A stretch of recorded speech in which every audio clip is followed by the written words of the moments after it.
There is a teeny tiny little hole there, and I'm suspicious about the ability for sound to properly get into the camera. So let's find out. Little change. So now I wonder what the sound is like in comparison to what I was doing earlier. So sound check 1, 2, 3, happy to be here. And oh, look, a fine cup of coffee. Yeah. We have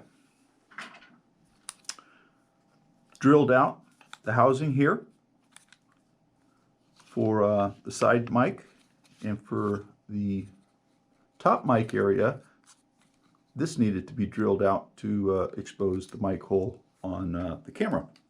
So let's see how the sound quality works compared to yesterday's footage with these adjustments.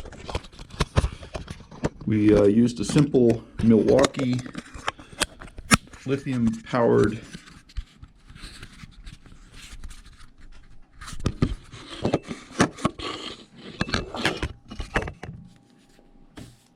hand drill to carefully drill those holes. So anyway,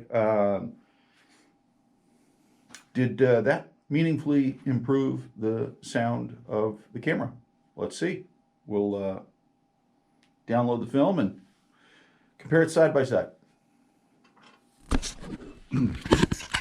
So now I wonder what the sound is like in comparison to what I was doing earlier. So sound check 1, 2, 3, happy to be here. And oh, look, a fine cup of coffee. Yeah.